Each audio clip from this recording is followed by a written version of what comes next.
like everything with this bike, it's not just a matter of taking off the hub. No, it's jammed.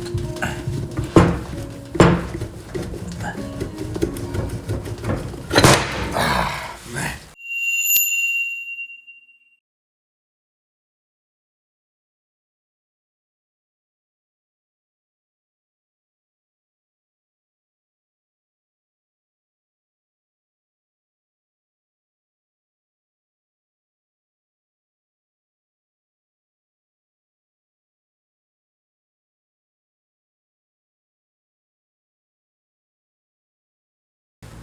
Nice. It's half of Iowa is in here.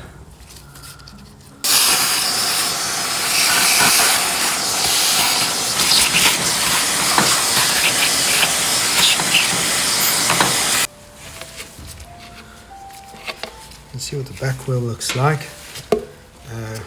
Axles like the Enfield is also jammed. So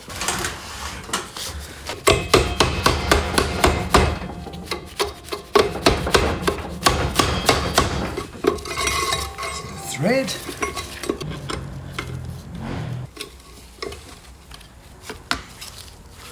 Try not to damage this thin aluminium. So, of course,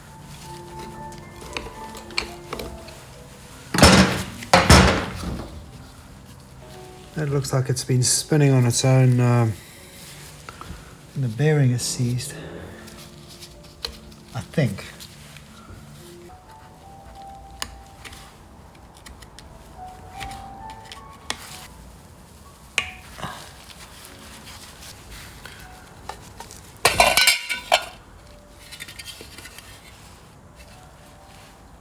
That's a bit cleaner, and as you can see, when the speedometer failed, this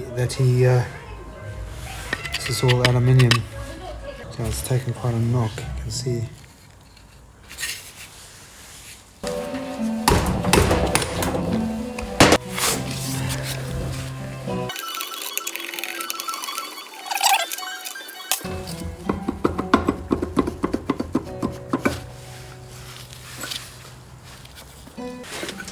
Ah, okay. So this has got to be unscrewed.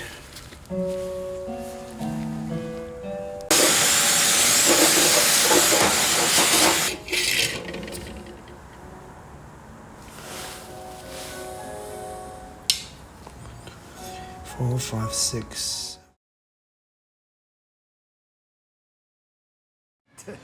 Duncan and I have just solved the conundrum, which is, should we go for a re-sleeve on this, my old fastback barrel, or is it in tolerance? Well, I didn't know that until Duncan brought in his fancy micrometers, and what's really nice about them is you do the inside measurement with this, which is basically presses out to the edge of the barrel, and then you measure it on the micrometer. But what is also cool is he has a calibrator to check, and in fact when we did our first measurements, they were wrong, weren't they? They were. So it just shows you how often this goes out. So we calibrated it, and we've ended up with the measurements, the tolerance allowance between a standard piston or any piston, between the piston and the barrel, has to be 0.114.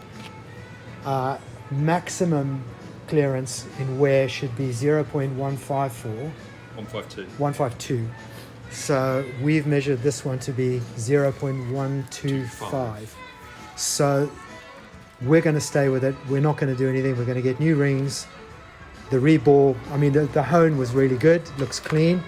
So that has saved me a bucket load of money. Thanks, buddy boy.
Yes, unblocked.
Oh, that's lovely. Yeah, very nice. Yeah, all those, remember all those bumps that were there? Yeah. And here, if you want, I can just put a little bit of... No, I think it's fine. Yeah. It was like that. Okay. So you can see it originally was black. Black primer probably.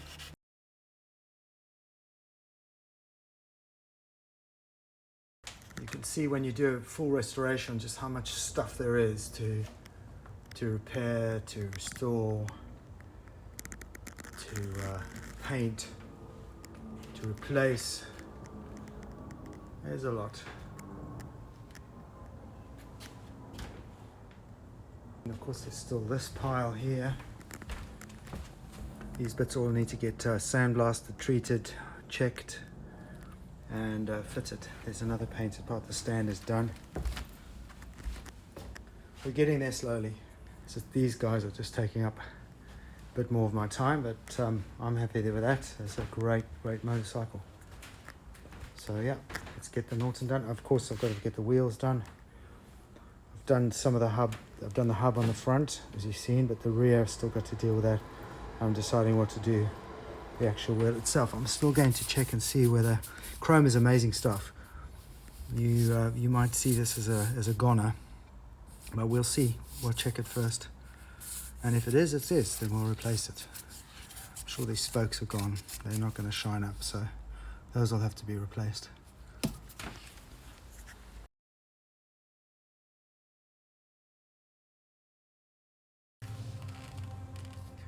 To get that bracket back on again, which is snapped off. Alright, I've got loads of bits here.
voice when it enters and plays the theme.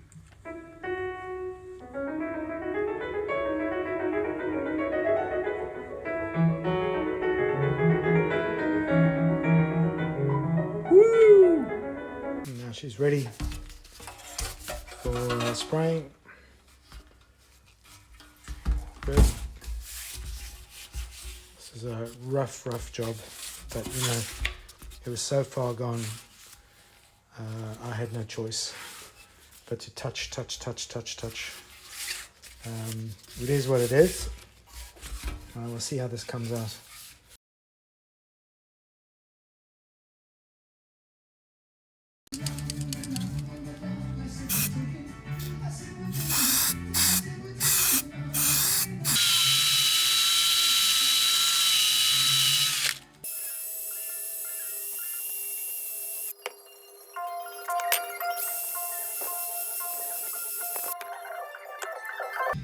There's some places you can't get it off. It's just the way life is. Look at this one.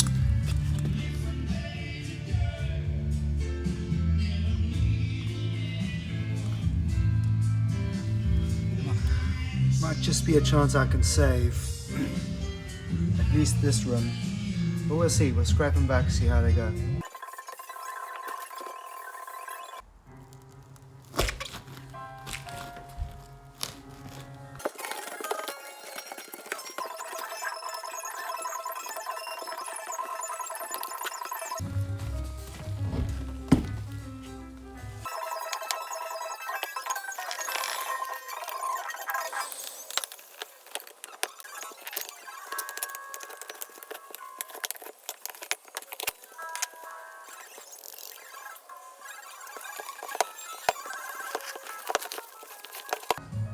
Trick is to lubricate them and they'll come off a little easier. So let's check and see whether this wheel is worth restoring. It looks okay.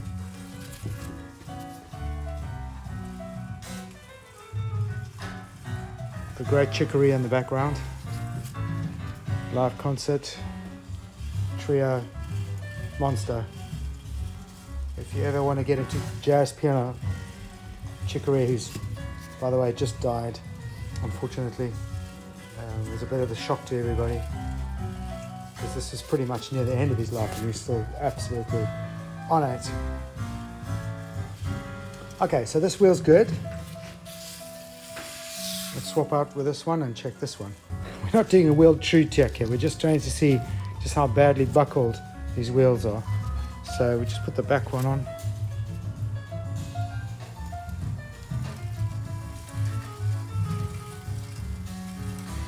It's got a bit of a bump in it, but nothing that I couldn't knock out. And then we want to just check and see the up and down movement. And you can just see by eye, that's fine. Okay, good. All right, let's see if we can save these.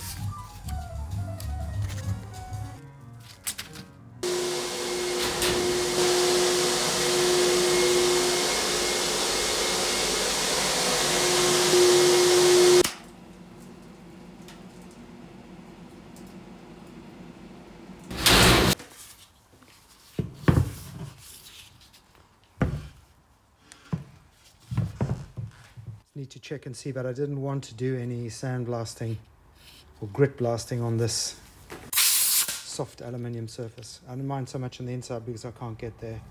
I'm going to really polish that. But the outer side, yeah, I've left as is.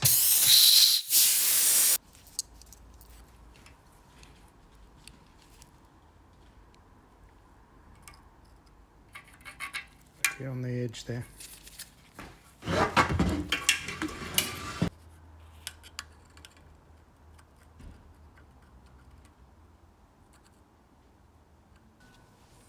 Save that, save one, and then cut the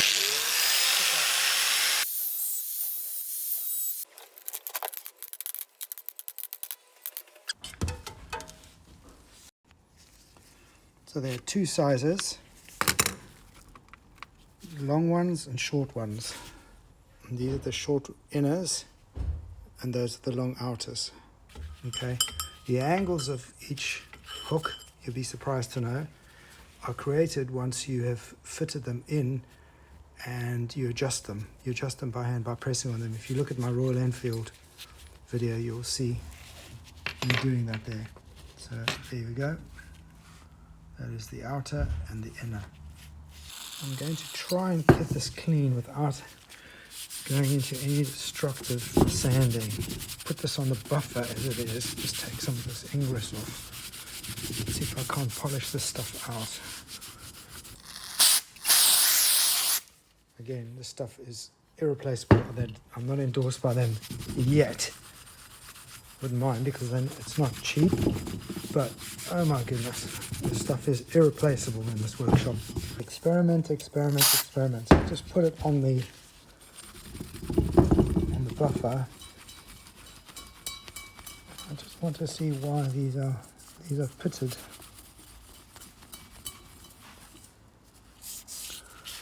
We might have to give it a light sanding. I'm going to go with a 240 grits. Don't hang around too long. That gets rid of some of these deeper pits. There's a big one.